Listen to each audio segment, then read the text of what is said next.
Tarot reading किसी भी व्यक्ति को कब लेनी चाहिए? Tarot reading is very very amazing when it comes to any kinds of problem that you have in life. जिस तरीके से हम एस्ट्रोलॉजी को रेफर करते हैं उसी तरीके से हम टैरो को भी रेफर कर सकते हैं। और कब कब हमें एनर्जीज को यूज करना चाहिए, टैरो रीडिंग कब करनी चाहिए? आप बताते आकाशिक रीडिंग कर कई बार ऐसा सुनने में भी आया कि आकाशिक रीडिंग तरह रिस्पॉन्स दिया कि लिखा गया आपके रिकॉर्ड्स चीजें हुई तो आगे से पर्सन होता है कि ये तो बहुत कॉमन सी बातें आपने बता दी, कुछ नया क्या था, मैं कैसे विश्वास करूं कि आपने ठीक। एग्जैक्टली होता क्या है कि जब भी हम किसी के आकाशिक रिकॉर्ड्स खोलते हैं तो उस टाइम पे वही इंफॉर्मेशन आती है जो आपके लिए उस पॉइंट पे रेलेवेंट है। कई बारी मेरे पास जब रीडिंग्स के लिए लोग आते हैं तो उस टाइम पे उनके क्वेश्चन पूछने से पहले मैं उनको बहुत सारी चीजें बता चुकी होती हूँ एंड देन देयर लाइक हाँ ये मेरा 5वां क्वेश्चन था। अब मुझे कैसे पता हो कि नोटपैड में क्या लिखा हुआ है? हम फ्यूचर के लिए भी देखते हैं, आकाशिक रिकॉर्ड्स खोलते हैं। आपने फ्यूचर देख लिया, क्या उस फ्यूचर को बदला जा सकता है?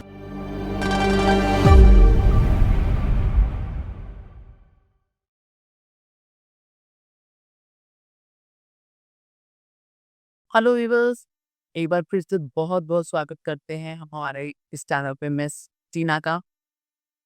इनसे आप पहले भी मिल चुके हैं क्योंकि ये पहले भी हमारे साथ पॉडकास्ट कर चुकी हैं जहाँ पे उन्हें हमें हीलिंग टेक्निक्स के बारे में बहुत सारी जानकारी दी थी।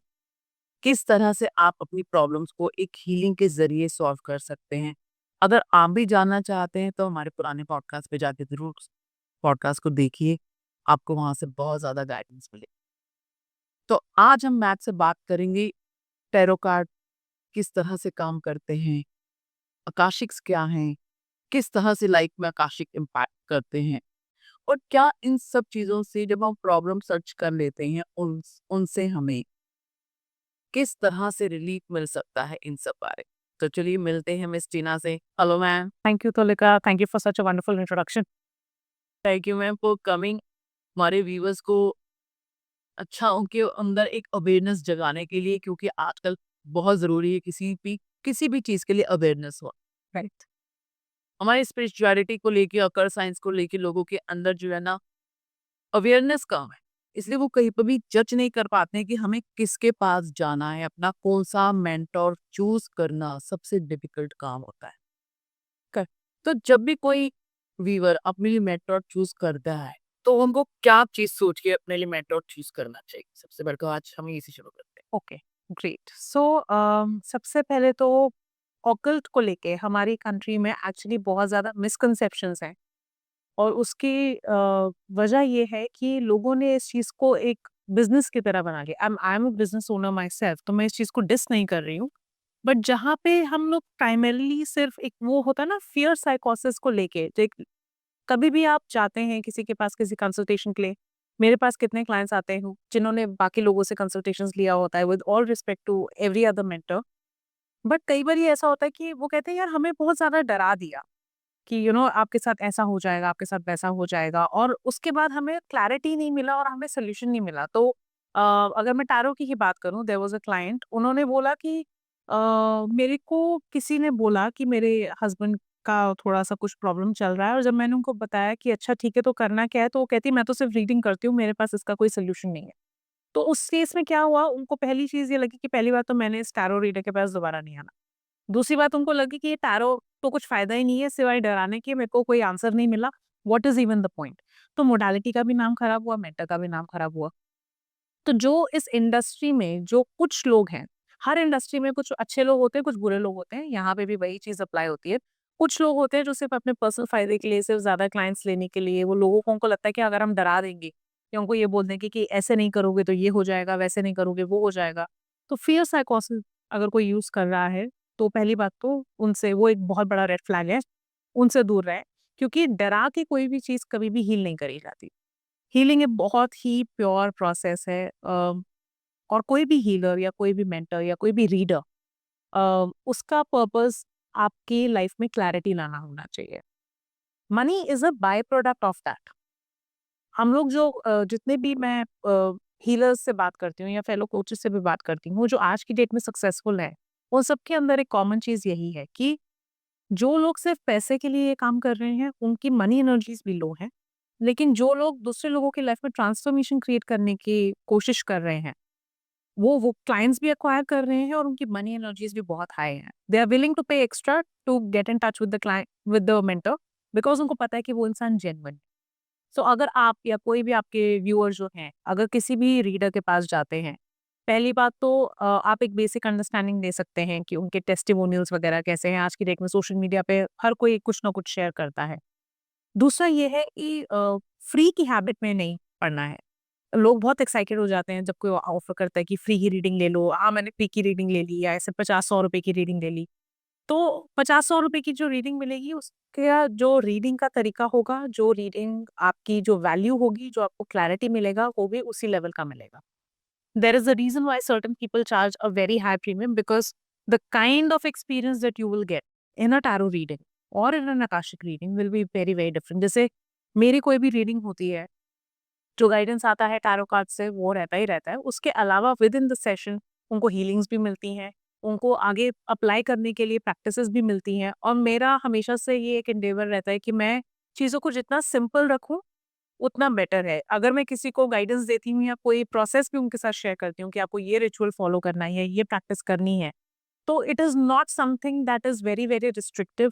इट इज़ नॉट समथिंग कि नहीं सुबह उठ के 4 बजे ही करना है या शाम के 7 बजे ही करना है, ऐसा कुछ नहीं होता है। मैं उनको ये भी नहीं बोलती हूँ कि आप दिन के 1-1, 2-2 घंटे इन्हीं कामों में बिताएँ क्योंकि मैं खुद नहीं बिता सकती। हमारी लाइफ में और भी काम है करने के लिए, राइट? तो सिंपल तरीके से 10-15 मिनट दिन के अगर आप अपने लिए निकाल सकें, आप अपनी प्रॉब्लम से बाहर आ सकते हैं। सो जब भी आप एक मेंटर इवैल्यूएट करें, तो इन सब चीज़ों का थोड़ा-सा ध्यान दें कि आप सिर्फ रीडिंग के लिए नहीं जाएँ, आप एक सॉल्यूशन के लिए जाएँ, ताकि उस कंसर्न को आप अच्छे से डील कर सकें। टैरो रीडिंग किसी भी व्यक्ति को कब लेनी चाहिए? देखो, मैं तो डेली कार्ड्स निकालती हूँ अपने लिए। मेरे लिए tarot is a very, very beautiful tool for my daily guidance. तो जो लोग टैरो सीखना चाहते हैं, सिर्फ अपने लिए या अपनी फैमिली के लिए, वो सीख भी सकते हैं। But at the same time tarot reading is very, very amazing when it comes to any kinds of problem that you have in life. जिस तरीके से हम एस्ट्रोलॉजी को रेफर करते हैं, उसी तरीके से हम टैरो को भी रेफर कर सकते हैं। जिस तरीके से हमें एस्ट्रोलॉजी में गाइडेंस एंड सॉल्यूशंस मिलते हैं, सिमिलरली आपको गाइडेंस और सॉल्यूशंस टैरो में भी मिलते हैं। थोड़े से डिफरेंट होते हैं, तो रेकमेंड कर दिए जाएँ या आपको किसी टेम्पल में जाने के लिए बोला जाए या कोई स्पेसिफिक रिचुअल परफॉर्म करने के लिए बोला जाए। जो टैरो के रिलेटेड सॉल्यूशंस होंगे, वो मोस्टली होंगे लाइफस्टाइल बेस्ड। जैसे मैं कई बारी लोगों को बोलती हूँ डोनेशंस करने के लिए। कोई भी चैरिटी करने के लिए, एनिमल्स को फीड करने के लिए, डे टू डे लाइफ में थोड़ा और कंपैशनेट और काइंड होने के लिए, ग्रैटिट्यूड रखने के लिए। तो ये लाइफ़स्टाइल वो है changes that you start incorporating in your life. ये अलग से आपको कुछ नहीं करना है, राइट? सो चीज़ें जितना सिंपल हो उतनी जल्दी अप्लाई हो सकती हैं और कभी भी आपको लगे कि हाँ, आपको नहीं मिल रहा है कोई सॉल्यूशन, आपका दिमाग काम नहीं कर रहा है। कई बारी ऐसा होता है कि हम चाहते हैं कि प्रॉब्लम चल रहा है, अगर हेल्थ का प्रॉब्लम चल रहा है, हमें नहीं पता कि ऐसा ही चलता रहेगा, ये क्या रीज़न है या कब तक प्रॉब्लम चलता रहेगा, तो आप तब भी कर सकते हैं। अगर आपको लगता है कि शादी नहीं हो रही है, 1-2 केसेस मेरे पास वैसे आए हैं, उसका क्या रीज़न है, वो आपको टैरो के थ्रू पता चल सकता है। फैमिली में बहुत ज़्यादा लड़ाई-झगड़े हो रहे हैं, क्यों हो रहे हैं, उसका पता चल सकता है। तो ऐसा कोई भी कंसर्न नहीं है, जो आप टैरो के थ्रू नहीं कर सकते। इनफैक्ट अभी रिसेंटली मैंने एक टैरो रीडिंग करी थी। उन्होंने बोला कि मैं मतलब why am I attracting the same kind of partners over and over again. मतलब मैं शादी करना चाहता हूँ बट मैं जिस तरीके के पार्टनर से शादी करना चाहता हूँ वो नहीं मेरे को मिल रहा है। तो उनके लिए कार्ड्स बिल्कुल वैसे आए, मतलब उनके कार्ड्स में वही एनर्जी था। पहली बात तो आप खुद एक बेंचमार्क सेट करके बैठे हुए हो। तो जब आप एक बेंचमार्क सेट कर देते हो कि मुझे ऐसा ही इंसान चाहिए, कुछ चीज़ें होती हैं कि ठीक है, आपके कुछ नेगोशिएबल्स होंगे, कुछ नॉन नेगोशिएबल होंगे। जैसे अगर अपने पार्टनर के बारे में कभी सोच रही थी तो मेरा ये था कि हाँ, that person should not be should not misbehave with people जो उनसे कम तबके के हैं, कि वो आस-पास के लोगों से कैसे इंटरैक्ट करते हैं या वो मेरे फ्रेंड्स और फैमिली के साथ कैसे इंटरैक्ट करेंगे, वो मेरे लिए बहुत ज़रूरी था। वो नॉन नेगोशिएबल। मैं नहीं एक्सेप्ट कर सकती कि कोई इंसान बदतमीज़ी से मेरे पेरेंट्स से, मेरे फ्रेंड्स से या अपने से कम किसी से बात करे, मुझे वो नहीं पसंद। तो कुछ होती है नॉन नेगोशिएबल, कुछ होते हैं नेगोशिएबल ट्रेड्स कि ठीक है, बट उनके कार्ड से ये दिख रहा था कि जो मेरे को चाहिए वो तो ऐसा ही चाहिए, बाकी that person has to adjust accordingly. तो वो पर्सपेक्टिव हीलिंग कहाँ से हुई? उनको वो पर्सपेक्टिव मिला कि भई अपने माइंडसेट पे भी काम करना ज़रूरी है। आप ये नहीं सोच के बैठ सकते कि मुझे ऐसा चाहिए तो ऐसा ही 100% मिलेगा। देयर आर सर्टेन एस्पेक्ट्स जिसमें आपको भी काम करने की ज़रूरत है। तो इस तरह की क्लैरिटी बहुत मुख्य है। स्पेसेस और ये है कि बेस आपकी एनर्जी करने आपकी एनर्जीज़ जैसे अगर आप मेरे से सेम सवाल पूछें, आज पूछेंगे तो आपके कार्ड्स अलग जवाब दे सकते हैं, गाइडेंस दे सकते हैं। अगर आप सेम सवाल मेरे से कल पूछोगे तो आपके कार्ड्स बिल्कुल अलग गाइडेंस दे सकते हैं। क्योंकि आपकी जो करंट एनर्जी है, उस मोमेंट पे वो क्या है उसके हिसाब से कार्ड्स आपको जवाब देंगे। तो एक क्वेश्चन को लेके जैसे आज मैंने आपसे डिग्री मैंने एक क्वेश्चन आपसे दिया और हमें कितने टाइम के बाद उसी सेम क्वेश्चन की रीडिंग लेनी चाहिए? देखो, इन एनी केस जब आपने रीडिंग ले ली, ठीक है? फॉर एग्ज़ाम्पल कोई भी रैंडम एग्ज़ाम्पल मेरे को दीजिए तो मैं इन जनरली ये आजकल जैसे वो एग्जाम्स का टाइम है सभी बच्चों का। एक आ रहा है कोई क्योंकि अब तो बच्चे टैरो को बहुत ज़्यादा बच्चों को मैं देख के कहते टैरो रीडर एज़ एस्ट्रोलॉजर देखती हूँ। तो क्योंकि इसके एनर्जी चार्जेस बहुत शॉर्ट कर दिए गए हैं तो हर कोई इसको ना बच्चे जो है ना प्ले ज़ोन की तरह लेते हैं। प्ले ज़ोन मेरे मेहनत करें या ना करें लेकिन हम यहाँ पे टैरो रीडिंग करवा लेते हैं तो हमारा हो जाएगा। क्या हो जाएगा? हमारी प्रॉब्लम सॉल्व हो जाएगी, हम रीडिंग करवाएँगे और रीडिंग में जो भी पॉज़िटिव आ गया हमारी बल्ले-वल्ले हम पढ़ेंगे नहीं, है ना? तो यहाँ पे पर्सपेक्टिव जैसे और कि मेरे को इस साल इंजीनियरिंग में एडमिशन मिल जाएगा। क्या मैं आईआईटी का एग्ज़ाम क्लियर कर लूँगा? आज मैंने टैरो रीडिंग किया, करवाया किसी ने। अगर ये उसने एनर्जी चार्ज पूरा करके दिया है, तो वो एक डेफ़िनिटली सीरियस पर्सन मेरे पास आए, जिसने मुझसे क्वेश्चन पुट अप किया और उसने उसको जो भी पॉजिटिव नेगेटिव आंसर मिला, वो आपने बता दी। वो उसको मैंने बताया और उसने क्या किया अब उसके ऊपर काम किया। अगर पॉजिटिव आया, तो उसने उसके अंदर और ज़्यादा एनर्जीज़ डाली कि मेरा और बेटर रिज़ल्ट आए और नेगेटिव आया, तो उसके लिए उसने क्या माँगी मुझसे गाइडेंस माँगी कि मैं तो ये चाहता हूँ कि मेरा ये चीज़ हो जाए, अब मैं उसको कैसे करूँ? उसने सपोर्ट में हमने उसको कुछ रेमेडीज़ बताई। जैसे हमने कहा कि हम लोग चैरिटी करवा देते हैं। तो अब टैरो में चैरिटी होगी कुछ भी जो भी आया था, जो से आया गाइडेंस आया वो हमने जो है डिस्क्राइब कर दिया कि आपको ऐसा लेकिन वहीं अगर वो कुछ आया ₹100 में, ₹200 में, 100-200 रुपए आजकल के बच्चे बड़े आराम से ईज़िली बियर कर सकते हैं क्योंकि उनको पॉकेट मनी मिलती वो उसको एज़ ए प्ले ज़ोन ले आज निकलवाया क्वेश्चन, आज आया कि आपका क्लियर हो जाएगा एग्ज़ाम, कल आ गया नहीं होगा। तो कहते कल तो ऐसी रीडिंग की थी मैम ने, आप तो बोर्ड और नेगेटिव ही है। तो क्या हो गया? एनालिसिस तो मैच नहीं हुई, आपको गाइडेंस तो प्रॉपर मिली नहीं। तो किस तरीके से इस जगह को ताकि जो आने वाली जनरेशन है उनका ट्रस्ट भी बिल्ड रहे और कब-कब हमें एनर्जीज़ को यूज़ करना चाहिए, टेरिटरी कब करनी चाहिए, उसके बारे में कुछ गाइडेंस आप व्यूअर्स को दें कि सो बेसिकली पहली बात तो किसी भी एनर्जी हीलिंग मोडालिटी को फ्रिवलेस तरीके से नहीं यूज़ करना चाहिए। अगर आप इनको रिस्पेक्ट नहीं कर सकते तो आप इनसे दूर रहो, नो प्रॉब्लम। मतलब मैं जनरली लोगों को ये एडवाइस करती हूँ कि जैसे लोग आते हैं कि आकाशिक रीडिंग करनी है, टैरो करनी है, हम बिलीव तो नहीं करते बट ये कह रहे हैं तो हम कर रहे हैं वाली बात है, तो मैं कहती हूँ मत करो। बिकॉज़ अगर आप किसी चीज़ में फेथ नहीं रखते हो, तो वो एनर्जीज़ आपके लिए सिंक में ही नहीं है। आप सिंक में नहीं हो उसके, ठीक है? पहली चीज़ तो ये। दूसरी चीज़ कि सेम क्वेश्चन का डिफरेंट आंसर क्यों आ रहा है? क्योंकि पहले दिन जब आपको बोला कि सब बढ़िया है, तो आपने अज़्यूम कर लिया कि मैं चाहे उसके लिए एक्शन लूँ या ना लूँ, मेरा तो एग्ज़ाम क्लियर हो ही रहा है। ये माइंडसेट आपका बन गया, अगले दिन जब आप रीडिंग के लिए आए हो, तो आप उस माइंडसेट से आए हो। इसलिए आ गया नेगेटिव कि नहीं होने वाला, ठीक है? बिकॉज़ आपने अपनी एनर्जी को शिफ्ट कर दिया है, जहाँ आप एफर्ट मारने वाले थे, वहाँ पे आप रिलैक्स हो चुके हो। जैसे मैंने लास्ट टाइम हमारे कॉन्वर्सेशन में कहा था कि फ्यूचर हमारा बहुत फ्लूइड होता है। वो इसलिए होता है क्योंकि क्या एक्शन हम ले रहे हैं, कौन-सा डिसीजन हम लेने वाले हैं, उस पे डिपेंड करता है कि उसके every action will have a consequence. अगर आप पॉजिटिव एक्शंस लोगे तो उसके अलग कॉन्सिक्वेंसेस होंगे, नेगेटिव लोगे उसके अलग कॉन्सिक्वेंसेस होंगे। रिलैक्स हो जाओगे तो अलग है, फोकस्ड रहोगे तो अलग है। तो वो आपके हाथ में है, वो कोई और डिफाइन नहीं कर सकता। तीसरी चीज़ about the energy exchange and about how people take it lightly क्योंकि it has become so accessible people have become very careless कि हाँ ठीक है जो भी चीज़ हमें इंस्टेंट की आदत हो गई है आजकल तो जो भी चीज़ इजीली एक्सेसिबल है फटाफट लो और ख़त्म करो तो ना ही उसमें आपको एक वैल्यू मिला बिकॉज आपने उस हीलिंग मोडालिटी को वो वैल्यू दिया ही नहीं तो उस तरीके से आपको वो गाइड करेगा ही नहीं। और आप ये भी नोटिस करेंगे जो जो रीडर्स इस तरीके की प्रैक्टिसेस में इंडल्ज करते हैं, वो एज सच फ्लरिश नहीं कर पाते, क्योंकि उनकी खुद की मनी एनर्जीज जो है वो बहुत लो हो जाती हैं। They are the kind of people जो इवेंचुअली आगे जाके 3-4 साल बाद बोलते हैं अरे हीलिंग वगैरह सब बेकार है, कुछ पैसे नहीं मिलते, सब झूठ बोलते हैं, सब दिखावा है।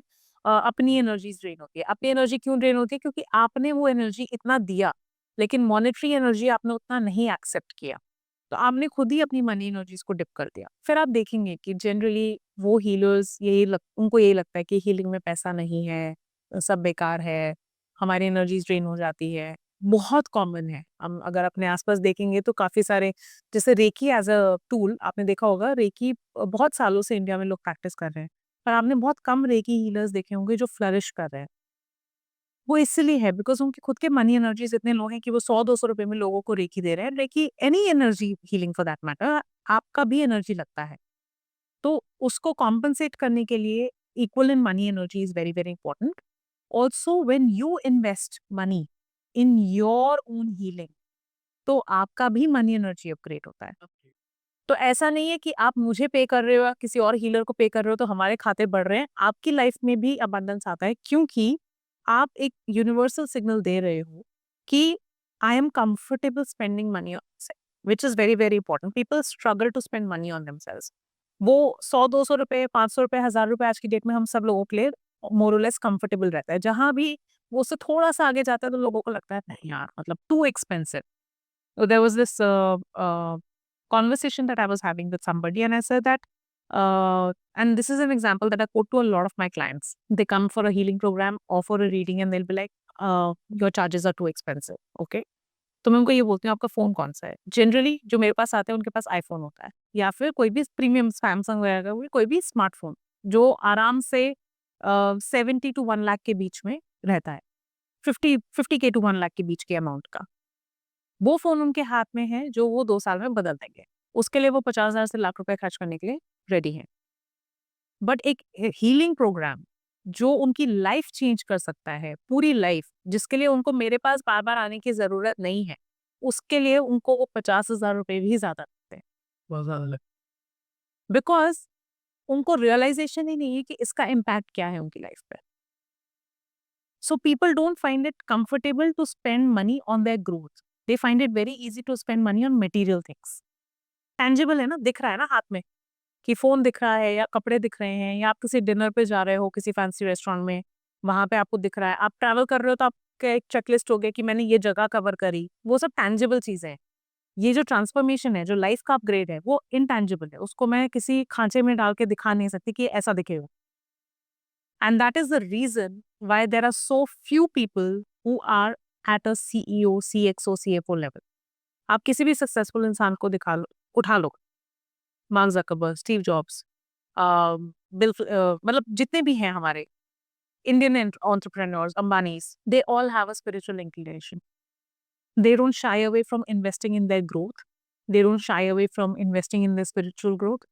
And you see where they are. और जो नॉर्मल लोग हैं जो सिर्फ कॉन्स्टेंटली कंप्लेन ही कर रहे हैं, जो नॉर्मल लोग हैं, वो maximum 99% of the people are busy complaining. जो 1% है जो कंप्लेन नहीं कर रहा है, जो अपने लिए रास्ता ढूंढ रहा है, वो ढूंढ के बहुत आगे निकल जाता है। सही बात, कुछ सही है। आप कहते आकाशीय रीडिंग करते हो। आकाशीय रीडिंग के दौरान भी कभी ऐसा भी आता है कि जो कई बार ऐसा सुनने में भी आया कि आकाशीय रीडिंग कराई, रिस्पॉन्स दिया कि ये देखा गया, आपके रिकॉर्ड्स देते चीज़ें हुई। तो आगे से जो पर्सन है वो बोलता है कि ये तो बहुत कॉमन सी बात है, आपने बता दी, कुछ नया क्या था? मैं कैसे विश्वास करूँ, क्या पता नहीं कौन है? तो ऐसे लोगों के लिए आप क्या गाइडेंस देंगे या क्या कहेंगे? मेरे हिसाब से तुम लोग को फिर अगर आपको विश्वास नहीं है तो आप इनसे दूर रहें कि एग्जैक्टली। सी होता क्या है कि जब भी हम किसी के आकाशिक रिकॉर्ड्स खोलते हैं तो उस टाइम पे वही इंफॉर्मेशन आती है जो आपके लिए उस पॉइंट पे रेलेवेंट है। कई बार मेरे आकाशिक रीडिंग्स में ऐसा भी हुआ है कि किसी ने कुछ सवाल पूछा है और मेरे को गाइडेंस आया है कि इस का जवाब आपको इस टाइम तक मिलेगा या अभी नहीं मिलेगा। You have to wait for an answer. बहुत बार ऐसा हुआ मेरे साथ। क्यों? क्योंकि वो इन्फॉर्मेशन अगर आपको इस टाइम पे मिल जाएगी तो जो रास्ता आप ले रहे हो कि आपको लेना चाहिए वो आप नहीं लोगे। पूरा डायनामिक्स जो है वो चेंज हो जाएगा। There is a certain experience, there is a certain learning that you have to go through. At the same time कई बारी मेरे पास जब रीडिंग्स के लिए लोग आते हैं तो उस टाइम पे उनके क्वेश्चन पूछने से पहले मैं उनको बहुत सारी चीज़ें बता चुकी होती हूँ। And then they are like हाँ, ये मेरा 5वां क्वेश्चन था। अब मुझे कैसे पता हो कि नोटपैड में क्या लिखा हुआ है, राइट? तो वो बिलीफ सिस्टम जो है वो वहाँ से डेवलप होता है कि उनको रियलाइज़ होता है कि इसको ये कैसे पता है? टैरो में भी ये चीज़ होती है कि I have experienced this many a times कि लोग कहते हैं कि मतलब लोग कई बारी ना they want to test you कि आप जेन्युइन हो या नहीं हो। तो टेस्ट करने के लिए कुछ चीज़ें आपको रिवील नहीं करते। वो आप इन्फॉर्मेशन अपने पास रखते हैं, उनको लगता है कि हम बता देंगे तो तब तो इनको सब कुछ पता चल ही जाएगा। बट जब आप कार्ड्स खोलोगे या जब आप आकाशिक रिकॉर्ड्स खोलोगे, वो साफ-साफ आपको दिखेगा और जब आप उनको बताते हो, देन दे रियलाइज़ कि ये तो मैंने बताया नहीं था। को कैसे पता चल गया? इनको कैसे पता चलता है? कैसे पता होता है? टैरो हो गया, आकाशिक क्या इन्होंने आपको जो है गाइडेंस दे दी कि ये चीज़ें आपकी लाइफ में हो सकती हैं। क्या ऐसी भी कोई चीज़ है जो आपने फ्यूचर में देखा? आकाशिक हम फ्यूचर के लिए भी देखते हैं, आकाशिक कार्ड्स खोलते हैं। तो आपने फ्यूचर देख लिया, क्या उस फ्यूचर को बदला जा सकता है? सो बिल्कुल बदला जा सकता है क्योंकि जैसे मैंने बोला कि कई बारी लोग आते हैं कि अगर मैंने ये डिसीजन लिया, तो क्या रहेगा? Okay? Again coming back to the concept of free will. तो मैं उनको मोस्टली मेरा जो गाइडेंस रहता है वो ये रहता है कि अगर आपने ये डिसीजन लिया तो इसके ये प्रोज हैं और ये कॉन्स हैं और अगर आपने डिसीजन नहीं लिया तो ये प्रोज हैं और ये कॉन्स हैं। अभी आपके ऊपर है कि आप इसका क्या करते हो। फॉर एग्जाम्पल अभी रिसेंटली मैंने एक रीडिंग करी थी तो उनको मैंने बोला कि आपके पास दो रास्ते हैं। अभी या तो आप उनका ऑलमोस्ट एक डिवोर्स की स्टेज पे मैरिज है अभी। तो उनको मैंने ये बोला कि अगर आप इस मैरिज में रहते हो तो आपका फ्यूचर ये है कि आप it will be a loveless marriage. You will not your husband will never ever be affectionate. जो आप अफेक्शन एक्सपेक्ट कर रहे हो अपने हस्बैंड से, रिस्पेक्ट एक्सपेक्ट कर रहे हो, वो नहीं रहेगा। It will be like a functional marriage कि हाँ, दुनिया को दिखाने के लिए एक वाइफ हस्बैंड है, बच्चा है, फैमिली है, बट घर के अंदर कोई इमोशनल कनेक्ट नहीं है। The other possibility is that if you choose to go through divorce, तो जो मुझे दिखा वो ये था कि अगले 2-3 साल बहुत ही ज्यादा केओटिक रहेंगे फॉर ऑब्वियस रीजंस। आप खुद सोचिए, अगर कोई डिवोर्स के प्रोसेस के थ्रू जाएगा तो एक इमोशनल ट्रॉमा भी है, फिजिकल ट्रॉमा भी है, बच्चा भी इन्वॉल्व है, तो कितना केओस और कमोशन रहेगा, right? But it was almost like Akashic में मुझे कई बारी विजुअल्स भी दिखते हैं, so I could almost see her in a storm. So I told her that अगले 2-3 साल बहुत ज्यादा आपके लिए चैलेंजिंग रहेंगे, बट उसके बाद वो होता है ना, तूफान के बाद जो रह जाता है, then you will pick up pieces of your life and you will rebuild your life again. अब उनको क्या कहा है वो उनके ऊपर है कि उनको वो लवलेस मैरिज में रहना है या उनको चूज करना है कि हाँ ठीक है, I will go through a divorce. 2-3 साल जो स्ट्रगल है मैं डील करूंगी एंड देन वो डिसीजन मैं उनके लिए नहीं ले सकती। दिस इज़ नहीं कभी ऐसा हुआ जो आपके पास टैरो रीडिंग के बाद की गए आशिक की कमाई और फिर वापस आप आकी कुछ ग्रेटिट्यूड किया कि आपने ये चीज़ पे डिप बाय देयर वाज दिस पर्सन, उन्होंने में से आई थिंक अक्टूबर 2023 में रीडिंग ली थी और तब वो जॉब को लेके बहुत ज़्यादा परेशान थी। मतलब उनको था कि मुझे जॉब चेंज करना है, नहीं समझ में आ रहा है। तो उनके रिकॉर्ड्स में जब मैंने देखा था, और जैसे होता क्या है कि आकाशिक रिकॉर्ड्स में मुझे मोस्टली चीज़ें याद नहीं रहती, तो I rely on their experiences कि जो मैंने बोला था वो, हाँ, मतलब मैं ऐसे ही नॉर्मल कन्वर्सेशन ही कर रही होती हूँ, बट वो कन्वर्सेशंस मुझे याद नहीं रहती once I am out of the session a lot of times. कुछ-कुछ स्कैटर्ड थॉट्स रहते हैं, बट मोटा-मोटा कन्वर्सेशन याद नहीं रहती। तो उन्होंने मुझे बोला कि आई थिंक, हाँ, तो मैंने उन्हें बोला था कि मार्च-अप्रैल 24 के आसपास आपको थोड़ा-सा I can see that there is a change and there is a possibility that you will find something new. And फ़रवरी में उनका मैसेज आया मुझे कि मुझे अपॉर्च्युनिटी मिल गई है। आपने बोला था मार्च में अपॉर्च्युनिटी आएगी और मुझे मिल गई। आई वाज़ लाइक अच्छा, मैंने बोला था ऐसा। तो she got an opportunity and it was a work place that she was very, very happy at, and वो अभी भी कर रहे हैं वहीं पे काम। एंड वही था कि मतलब बहुत, मतलब उनको लगा कि आपने तब बता दिया था। Then there was another case जहाँ पे उनके मैरिज के लिए एक प्रेडिक्शन था, तो मैंने उनको बोला था कि प्रेडिक्शन नहीं, गाइडेंस बोलूँगी मैं, पर मैंने जो उनके रिकॉर्ड्स के थ्रू दिखा मुझे तो था कि दिसंबर 2024 में उनकी शादी होगी और वो हुई। वो ऐसे एक्सपीरियंसेस से आपका खुद का देखो, मैं तो ये मानती हूँ कि मैं, it's not me who is doing all this. Akashic records है तो जो हमारे आकाशिक गाइड्स हैं वो मुझे सारा इन्फॉर्मेशन देते हैं, मैं तो सिर्फ मीडियम हूँ कि उसको वर्ड्स में फॉर्मुलेट करके अपने क्लाइंट्स के सामने मैं बता देती हूँ। इन्फॉर्मेशन तो सारा वहीं से आ रहा है। टैरो में जो कार्ड्स हैं वही दे रहे हैं सारा इन्फॉर्मेशन, हमारा काम है सिर्फ उसको शब्दों में डाल के सामने वाले को प्रेजेंट करना। बट उससे एक थोड़ा-सा जब आपको पॉजिटिव एक्सपीरियंस मिलता है क्लाइंट्स का, तो आपको लगता है कि चलो ठीक है, मतलब मैं ठीक कर रही हूँ। अगर मैसेंजर भी हूँ तो ठीक हूँ। बहुत अच्छा लगता है कि आपकी गाइडेंस किसी के लिए जो है रिज़ल्ट बन गई। लेडी के मतलब बच्चों के आगे थोड़ा-सा इश्यू था, they wanted to have a family, वो नहीं हो रहा था। तो उनको भी मैंने जब बताया कि इस टाइम के अराउंड प्रोबेबिलिटी बन रही है, वो हुआ उस टाइम पे। तो ये सब चीज़ें मैं ये नहीं कहूँगी कि मैंने प्रेडिक्ट करें। ये गाइडेंस आया कि अगर जो सिचुएशन जैसी चल रही है, वैसे ही चलती रहेगी तो ये प्रोबेबिलिटी बन रही है। And in most cases 90 I mean 99.99% cases वो होता है। जैसे टैरो की जब सेशन लेते हैं तो उसका सिंपल सा प्रोसीजर है। आपके पास जो भी आएँगे पर्सन आए और आप सामने बैठे, आप लोगों की एनर्जीज़ को मैच किया, हमने कहा टैरो क्वेश्चन किया और हमने कार्ड स्प्रेड किए, निकाले कार्ड से ये टैरो का प्रोसीजर है। देखिए आकाशिक का क्या प्रोसीजर। देखो, अकाशिक के अलग-अलग प्रोसेसेस हैं। Every mentor has a different way of teaching the access. There are different ways to access the records. It depends on कि आप कैसे लेते हो। जैसे जब मैंने सिर्फ रीडिंग सीखा था, तो मेरा रीडिंग सीखने का एक प्रोसेस अलग था, जहाँ पे हम लोग एक प्रेयर बोलते हैं and then we get access to the records. जब मैंने मेंटरशिप के लिए जब मैंने आगे परस्यू करा, तो मेंटरशिप में जो उन्होंने जो बेसिक लेवल के जो एक्सेस वाले प्रोसेसेस थे, वो ऑटोमैटिक राइटिंग था, मल्टीप्लेन एक्सेस होता है। तो ये then there is a third gateway, fourth gateway, ऐसे कर कर के अलग गेटवेज़ होते हैं, सिंबल्स के थ्रू होता है। तो हर मेंटर का तरीका सिखाने का वो अलग-अलग होता है। बट आपको इन्फॉर्मेशन वही मिलती है। जैसे रेकी की भी अगर हम बात करें, तो रेकी में करना रेकी भी होती है और उसवी रेकी भी होती है। पर्पस दोनों का सेम है, तरीके डिफरेंट हैं। शाही पनीर आप घी में भी बना सकते हो, बटर में भी बना सकते हो, वो आपके ऊपर है। वो आपका अपना, और फिर एक तरीका ये भी होता है कि आप किस प्रैक्टिस से सबसे ज़्यादा रेज़ोनेट या कनेक्ट करते हो। जैसे टैरो में हम लोग कार्ड्स स्प्रेड करते हैं, मैं हमेशा मोस्टली शफल करके कार्ड्स को और फिर कार्ड्स पुल करना प्रेफ़र करती हूँ। जैसे कई लोग सिर्फ स्प्रेड करते हैं, उसके बाद वो पुल करना शुरू करते हैं और उसके बाद वो वहीं से ही पुल करते रहते हैं फॉर डिफरेंट डिफरेंट क्वेश्चंस। मेरा ये है तरीका कि मैं मोस्टली डेक को शफल करती हूँ and then I pull out a card and then I say whatever I have to से।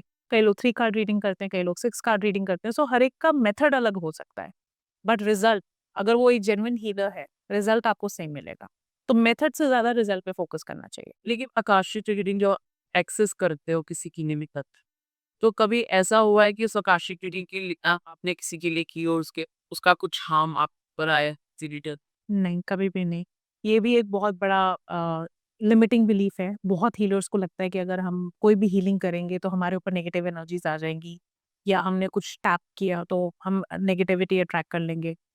पहली चीज़ तो कोई भी हीलिंग प्रैक्टिस होती है, you always create a protective shield around yourself, ठीक है? हर एक हीलिंग का अलग-अलग प्रोसेस होता है। जब आपने ये मान लिया है कि आप इस प्रोटेक्टिव शील्ड में हैं, there is no way that you can, या तो ये बिलीव कर लो कि मैं प्रोटेक्टेड हूँ, नहीं तो फिर हीलिंग करो ही मत।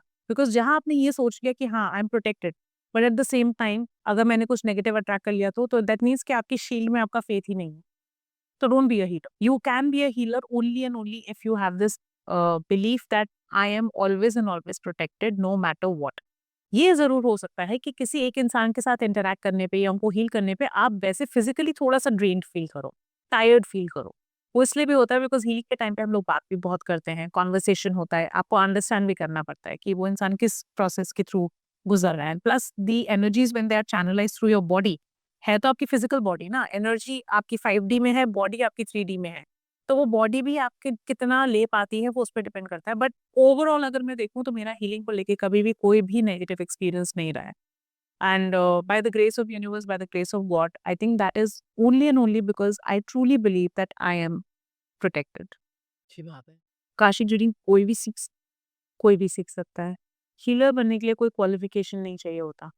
बस एक इंटेंशन क्लियर होना चाहिए कि मैंने कभी भी, और मैं ये चीज़ जिनको भी मैं सिखाती हूँ, मैं आकाशिक, रेकी, टैरो, ये सब चीज़ें इनर चाइल्ड हीलिंग, रेकी वगैरह सब सिखाती हूँ। मैं सबसे पहले लोगों को ये बोलती हूँ कि आपका इंटेंट बहुत प्योर और क्लियर होना चाहिए। Your intention for getting into healing should not be money. Yes, you should aim for making money. आप एस्पायर करो कि आप सक्सेसफुल हीलर बनो, आप अच्छा फी चार्ज कर सको, आप लाइफ में ग्रो कर सको, वो सब चीज़ें अच्छी हैं। बट आप ये अगर सोच के आओगे ना कि मैं इस क्लाइंट को ले लूँ ताकि मेरे को पैसे मिल जाए, इस क्लाइंट को ले लूँ पैसे मिल जाएँ, वो एनर्जी के साथ आपको हो सकता है शुरुआत में थोड़े बहुत क्लाइंट्स मिल भी जाएँ। बट इवेंचुअली आप सक्सेसफुल नहीं हो पाओगे। सक्सेसफुल आप तभी हो पाओगे जब आप एथिक्स के साथ काम करोगे। एथिक्स का मतलब क्या है कि आप कभी किसी को डराएँगे नहीं। You will not indulge in fear psychosis. You will always and always create a safe space for your client. आप उनको जज नहीं करोगे। मेरे पास कई-कई क्लाइंट्स ऐसे आते हैं, उनको लगता है कि हमें लगा था कि हम आपको ये कैसे बोलें, कि हमने ऐसा कुछ करा है। वो शेम और गिल्ट में ऑलरेडी जी रहे हैं। आपके पास क्या आप उनको और शेम और गिल्ट में अगर डाल देंगे तो what is even the point? तो आपको कभी भी किसी को जज नहीं करना है। ये दूसरा प्रीरेक्विजिट है। तीसरा ये है कि आपको उनको हेल्प करना है, एट द सेम टाइम आपको अपनी बाउंड्रीज़ रिटेन करनी है। जैसे कई लोग होते हैं कॉल्स बुक करते हैं, they don't turn up, follow up पे रिमाइंडर भी डाल लो, त सब कुछ कर लो, they don't turn up. Next time दोबारा से वो कॉल करेंगे। 1-2 बारी अगर ऐसा होता है, तीसरी बारी से अब तो मैं खैर now I am very strict. Initially also I used to do it कि 2 बारी अगर किसी ने कैंसल करा है, तीसरी बारी से I would either not take their call और I would charge them for it. Now I do it immediately. अगर आपने फर्स्ट फ्री कॉल अटेंड नहीं करा, तो आपका नेक्स्ट कॉल पेड ही होगा। There is no way you are getting a free call. क्योंकि अगर आप मेरा टाइम वैल्यू नहीं कर सकते, तो आप इस पूरे प्रोसेस को भी वैल्यू नहीं करोगे। तो ये कुछ छोटी-छोटी चीज़ें हैं जो धीरे-धीरे हर इंसान अपने एक्सपीरियंसेस से सीखता है और हीलर कोई भी बन सकता है प्रोवाइडेड आपका माइंडसेट ये हो कि हाँ, आई कैन हेल्प पीपल और through their transformation my money energy will always be elevated. It should not be the other way around कि क्योंकि मुझे पैसे कमाने हैं इसलिए मुझे हीलर बनना है। सो आकाशीय रीडिंग के दौरान आपका दूसरे पर्सन के साथ कॉर्ड्स जुड़ती है? नहीं, because you are in that shield, so you can not energetically connect with that person. Cords कब जुड़ते हैं? देखिए कॉर्ड्स आपके किसी भी इंसान के साथ तब जुड़ेंगे जब आपका इमोशनल इन्वॉल्वमेंट हो। Like with all of my clients and this is something that I was thankfully able to do right from the beginning. मेरे से किसी ने शुरुआत में ही पूछा था कि आपको मतलब पूरा दिन आप लोगों की लाइफ की प्रॉब्लम सुनते हो, तो आपको मतलब ऐसे फील नहीं होता कि यार अरे यार इसकी लाइफ में तो कितना प्रॉब्लम है। बट आई रियलाइज कि मेरा माइंडसेट ना एक डॉक्टर जैसा हो गया है। एक डॉक्टर कितने पेशेंट्स देखता है दिन में, उसको फर्क पड़ता है कि तुम बीमार हो, वो तुम्हें बताएगा हाँ ठीक है तुम्हारा ये प्रॉब्लम है, लेट अस सॉल्व दिस। हाँ, बस। You are detached. But doctors detach होके भी ऐसा नहीं है कि उनको इमोशन नहीं है या आपके अगेंस्ट मतलब आपके लिए उनका कोई फीलिंग नहीं है, बट वो फीलिंग को ओवरपावर नहीं करने देते। Similarly as a healer also I don't invest myself emotionally in other people's problem. वो तो खुद ही इमोशनली इन्वेस्ट हो रखे हैं। I am only interested in their transformation, I am only interested in their healing. तो मैं उस पर फोकस करती हूँ। तो जब मैं इमोशनली इन्वॉल्व ही नहीं हूँ, मैं इमोशनली कनेक्टेड ही नहीं हूँ, तो कॉर्ड्स तो जुड़ने का कोई मतलब ही नहीं। कॉर्ड्स आपके जुड़ते हैं जिन लोगों के साथ आप इमोशनली इन्वेस्टेड होते हैं। जेसन लीवर कहते हैं कि कॉर्ड का कटिंग करना बहुत ज़रूरी होता है दौरान। तो वो प्रोसीजर क्या है कि कॉर्ड कटिंग जब आप कह रहे इमोशनली जुड़े ही नहीं, मैं कॉर्ड कटिंग कैसे किया? कॉर्ड कटिंग होती है मोस्टली उन लोगों के साथ जिनके साथ आपका इमोशनल कनेक्ट बन रहा है। सो अगर जैसे फैमिली है, ठीक है? फैमिली में आपके लोगों के साथ कॉर्ड्स कनेक्टेड है, एनर्जेटिक कॉर्ड्स। आप ऑफिस में काम करते हैं तो वहाँ पे आपके कलीग्स और आपके बॉसेस के साथ आपके एनर्जेटिक कॉर्ड्स कनेक्टेड है। आप मतलब किसी भी एनवायरनमेंट में जहाँ पे आपके फ़ेमिलियर लोग हैं, जिनके साथ आपका उठना-बैठना, इंटरैक्शन वगैरह बहुत है। अगर आपके पास में भी कोई इंसान था जिसके साथ आप बहुत क्लोज़ली एसोसिएटेड या रिलेटेड थे जो अभी नहीं है, maybe they are not in this world और they have moved on in life और आपका काफ़ी सालों से कोई कनेक्ट नहीं है, उनके साथ भी आपके कॉल्स जुड़ सकते हैं बिकॉज़ कोई ऐसा एक्सपीरियंस होगा, जिसने आपको इमोशनली बहुत ज़्यादा डीपली कनेक्ट किया होगा। तो इस तरीके से कॉल्स कनेक्ट हो सकते हैं। लेकिन जब हम रेकी हीलिंग करते हैं तो स्पेशली कहा जाता है कि अभी आपके साथ हमारे कॉर्ड कनेक्शंस जुड़ेंगे और उसके बाद हमारी हीलिंग आप तक पहुंचेगी। विडाल में कहते हैं कि उसकी कॉर्ड कटिंग की मैंने सुना है।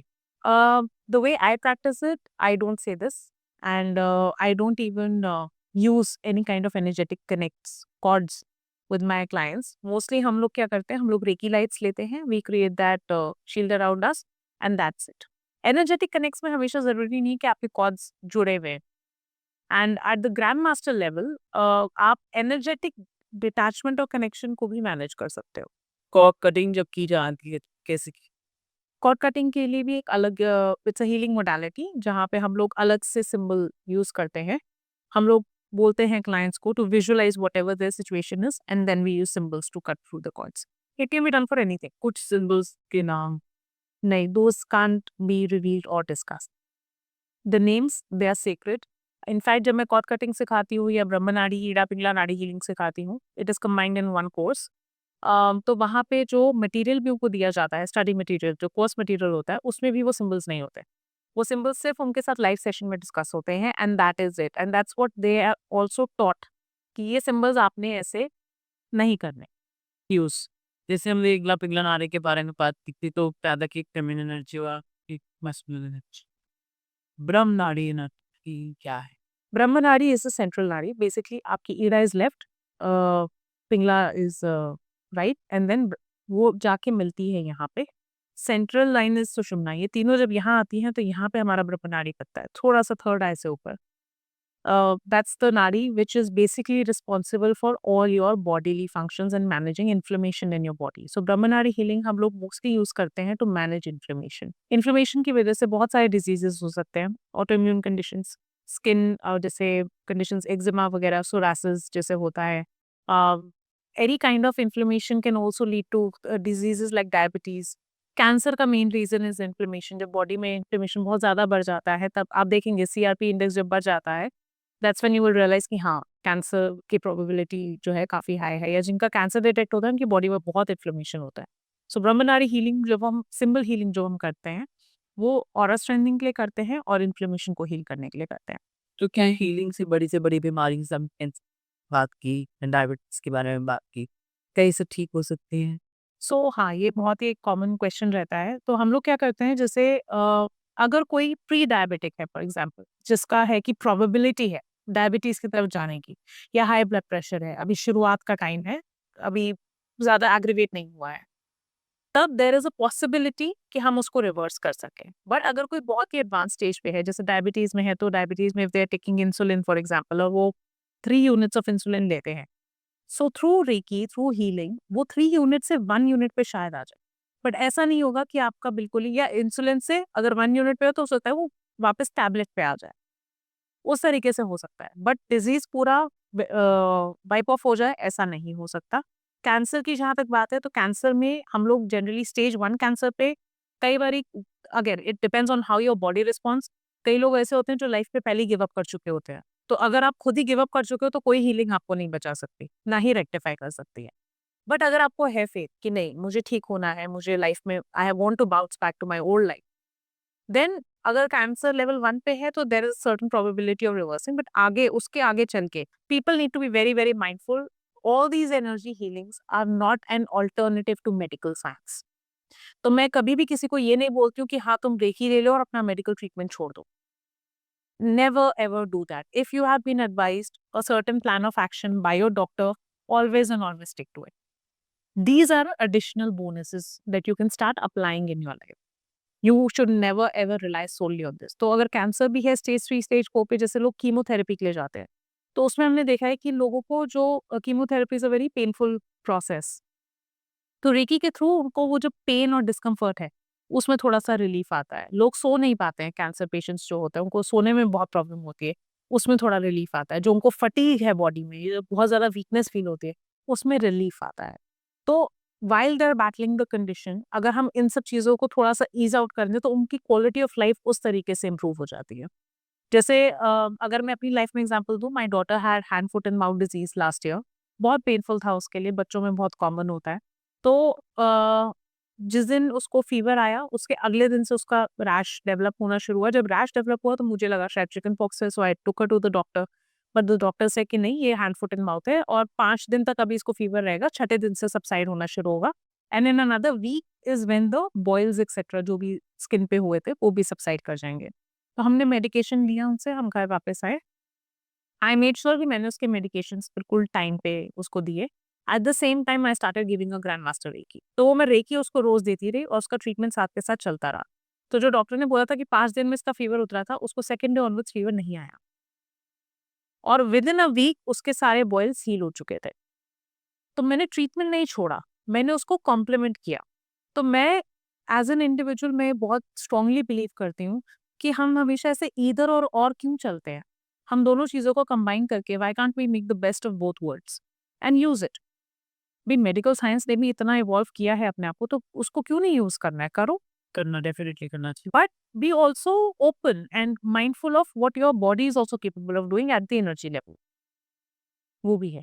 जैसे मैंने सजल के बारे में सुना, हमको आई में कैप था, तो गए डॉक्टर के पास, ट्रीटमेंट लिया, सब कुछ किया, और जिस दिन उस सर्जरी की डेट थी, वो जो है ना अपने घर से उस सर्जरी के नाम से, क्या ऐसे लोगों की हीलिंग मॉडलिटी काम करती है कि अलग पावर आए?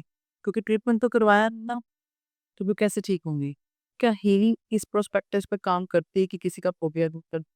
यस, फियर वगैरह हम लोग देखो, अगर तो कोई कॉन्शियसली अपने फियर को चाहता है टैकल करना, तो cord cutting can work for them.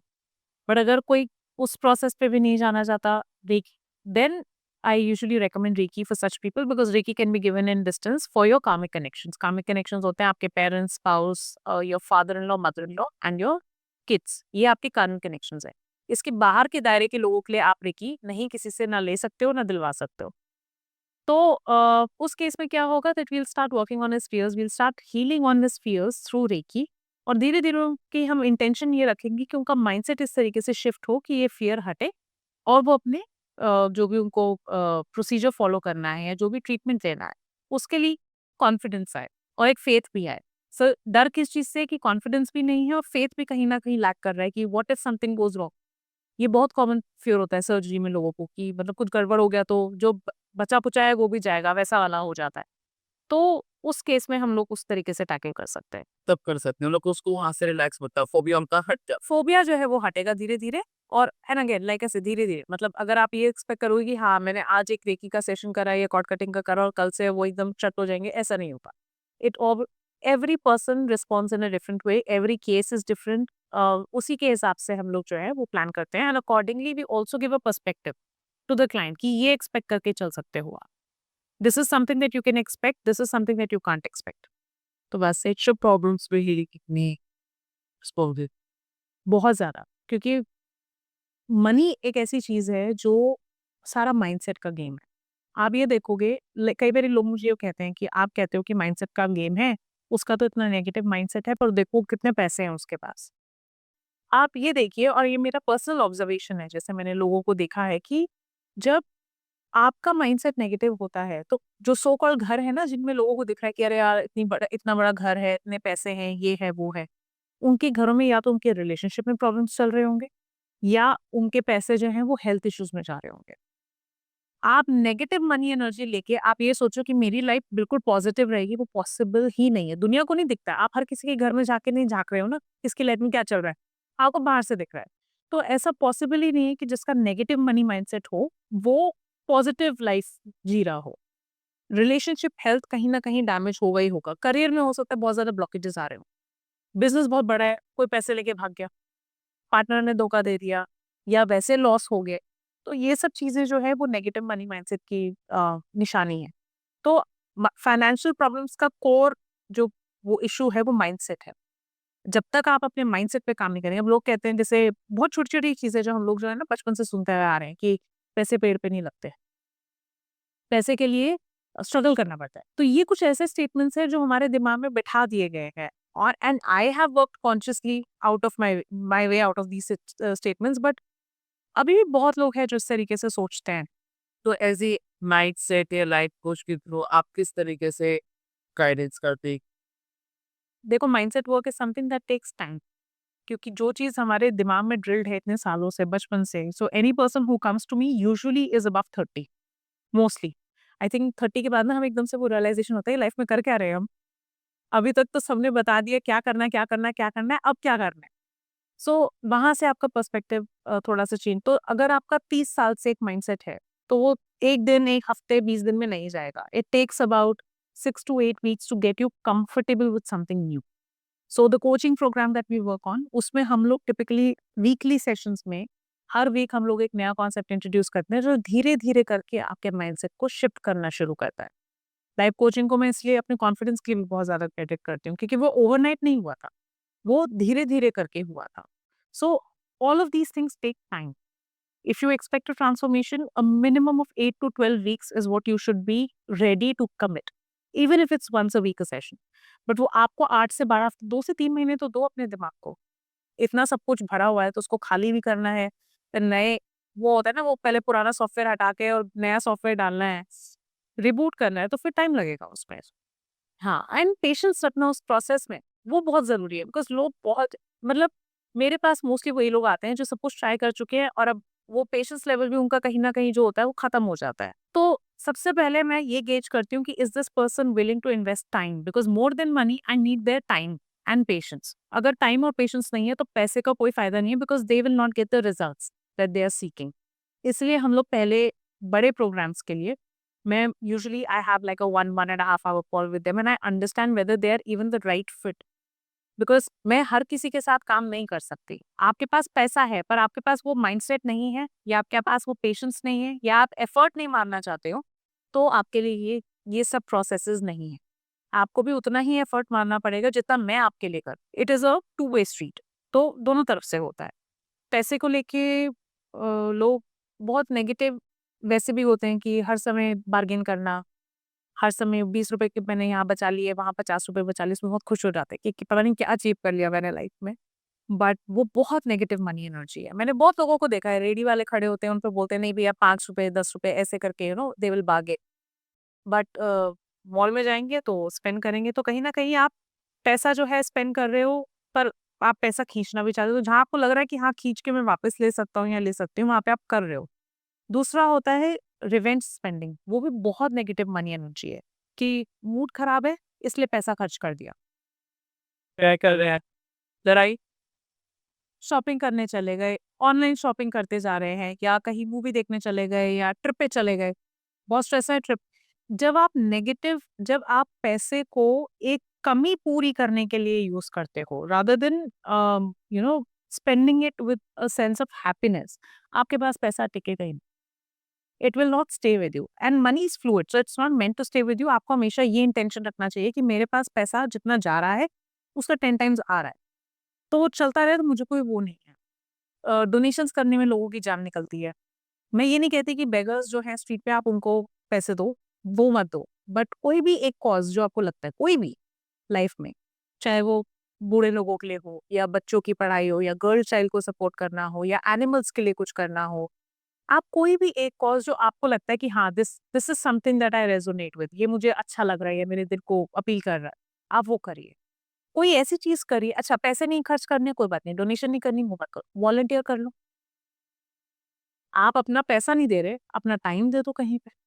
किसी एनजीओ में चले जाओ, या बच्चों के लिए कोई वर्कशॉप कर लो। आपके अंदर जब तक वो देने की जो अंदर से एक इच्छा होती है ना, वो जब तक नहीं आएगी, तब तक लेने का स्कोप भी आपके पास नहीं बचेगा। और अगर आप सिर्फ लेने वाले हो, तो इवेंचुअली आपके हाथ से वो होता है ना, कई बार आपने देखा होगा, वो रिचेस टू रैग्स वाली भी स्टोरी हो जाती है कि लोगों का ऐसे पैसा निकल जाता है, क्योंकि उन्होंने सिर्फ लिया है। इट हैज़ टू, वही सर्कल है वो। Money is always flowing in a circular format. तो अगर आपके पास आ रहा है और आप रोक के बैठ गए हो, बाँध कभी ना कभी तो टूटेगा, और जब वो टूटेगा तो वो बह जाएगा। हीलिंग के लिए कंसेंट ज़रूरी होता है। कौन-सा? हीलिंग करनी है किसी की तो उसकी कंसेंट लेना ज़रूरी। हीलिंग के लिए टिपिकली जो लोग हीलिंग प्रोग्राम्स के लिए आते हैं, उनको तो obviously they are interested in that, तो ऑब्वियसली एक्सप्लिसिट कंसेंट है ही। आकाशिक रिकॉर्ड्स हम लोग बिना कंसेंट के नहीं खोल सकते। से कई बार होता है कि हीलिंग आपके पास आए, मेरी फैमिली में किसी और को प्रॉब्लम है और मैं चाहती हूँ कि मैं अगर उसकी मदर आई किसी की सिस्टर आई या किसी की वाइफ है, उसके बिहाफ़ पे वो खुद खुद अपने आए कि दूसरे की हीलिंग मुझे करा रही है। तो क्या उसके भी कंसेंट लेना ज़रूरी होता है कि कोई भी कर सकता है? तो अगर आप अपनी फैमिली में अपने कार्मिक कनेक्शंस के लिए हीलिंग कराना चाहते हो, which is your parents, spouse, sibling, mother in law, father in law and children, आपके बच्चे, तो इनके लिए आपको किसी की परमिशन लेने की ज़रूरत नहीं है। आप मेरे पास आ सकते हो, आप बोल सकते हो मुझे इसके लिए हीलिंग पास ऑन करनी है। लेकिन अगर आप कहते हो कि मुझे अपनी फ्रेंड की मदर इन लॉ की हीलिंग करानी है, या मुझे अपनी फ्रेंड की हीलिंग करानी है, उसके लिए उनका कंसेंट होना ज़रूरी है, क्योंकि उनके साथ आपका कार्मिक कनेक्शन नहीं है। अगर आप किसी के लिए हीलिंग कराते हो जिनके साथ आपका कार्मिक कनेक्शन नहीं है, तो आप अपने ऊपर एक कार्मिक बैगेज ले, जिसकी ज़रूरत नहीं है लाइफ में। अपना बैगेज खुद का बहुत है, हील करके के। तो ये इन है तो हाँ, बेसिकली ब्लड लाइन है। Blood line and plus father in law and mother in law, because वो भी आपके स्पाउस के थ्रू वो कनेक्टेड है। Sister in law, brother in law नहीं, उनके बच्चे नहीं, आपके नीसेज़, नेफ्यूज़ नहीं, सिर्फ़ आपके बच्चे। तो यानी कि हीलिंग के लिए हम ब्लड लाइन के लिए कंसेंट है, प्लस जो आपके स्पाउस है उनके पेरेंट्स तक का आपको कंसेंट की जरूरत नहीं है, और किसी के लिए अगर करवानी है तो आप कंसेंट देना। और हीलिंग, अगर आकाशिक रिकॉर्ड्स की मैं बात करूं, तो आकाशिक रिकॉर्ड्स तो जिस इंसान के हैं उसी इंसान का कंसेंट होगा तो ही खुलेंगे। मेरे पास आते हैं कि मुझे हस्बैंड का खुलवाना है या अपनी सिस्टर का खुलवाना है ऐसे करके, तो it's a strict no. That's what I have been taught, that's what I have been following and that's what I also teach people कि जिसका आपके पास कंसेंट नहीं है आप उनके रिकॉर्ड्स नहीं खोलेंगे। अब ना आप उसके रिकॉर्ड्स नहीं खोलेंगे, ठीक है, कंसेंट के साथ। लेकिन क्या बिना कंसेंट के खोल सकते हैं? एक आकाशिक मीटर खोल सकता है? सकते हैं, कई लोग कर लेते हैं। कि ये एक एक बेसिक एथिक है कि विदाउट कंसेंट ना खोले, लेकिन अगर आपके पास कंसेंट है, कोई इंसान नहीं फॉलो कर रहा, तो खोल सकता है, उसके पास उसकी पावर है। खुल सकता है। आकाशिक रिकॉर्ड्स के गाइड्स भी होते हैं, तो गाइड से आपको जो है, पहली बात तो देयर इज अ पॉसिबिलिटी कि आपके रिकॉर्ड्स खुलेंगी। रिकॉर्ड्स कब खुलते हैं? रिकॉर्ड्स हमारी मर्जी से नहीं खुलते। हम जब प्रेयर करते हैं तो गाइड्स डिसाइड करते हैं कि हम रिकॉर्ड्स खोलेंगे तुम्हारे लिए या नहीं खोलेंगे। So if somebody is following that path कि बिना कंसेंट के वो खोल रहे हैं, तो रिकॉर्ड्स खुलेंगे ही नहीं। अगर खुल भी गए तो आप अपना कार्मिक बैगेज बढ़ा रहे, because you are delving into something जहाँ पे आपका कोई रोल ही नहीं है। हमारा पर्पस क्या होता है? आकाशिक रिकॉर्ड का पर्पस क्या है? कि सोल की पूरी जर्नी है, इवेंचुअली तो वापस सोर्स में ही जाना है ना। सोर्स क्या है? मोक्ष। कि सारे मैंने लाइफ साइकिल्स कंप्लीट कर लिए, मुझे मोक्ष। अगर आप अपने आप को इन प्रोसेसेस में एंटेंगल करते रहोगे, दूसरे लोगों के कार्मिक उसमें इंटरफेयर करते रहोगे बाय ओपनिंग देयर रिकॉर्ड्स, तो आप अपना ही तो बैगेज बढ़ा रहे हो। तो आप इसी चक्कर में घूमते रहोगे। So you have to be mindful. These are powerful tools. Negative impact कोई नहीं होता, प्रोवाइडेड आप पॉजिटिव इंटेंशन से काम करो। आपकी इंटेंशन ही नेगेटिव है तो फिर कॉन्सिक्वेंसेस तो फिर they are only responsible for. So चलिए मैम, बहुत अच्छा लगा आपसे। थैंक यू सेम है। एक बार फिर से आकाशिक के बारे में, टैरो के बारे में जो भी लोगों के अंदर जिज्ञासा है वो आपने बहुत अच्छे से एक्सप्लेन कर दी, क्लियर की है। होप सो कि व्यूअर्स को भी बहुत अच्छा लगा होगा और ये पॉइंट्स क्लियर होंगे। आपको हमारा आज का पॉडकास्ट कैसा लगा हमें कमेंट बॉक्स में ज़रूर बताइएगा। मिलते हैं हमारे नेक्स्ट पॉडकास्ट में।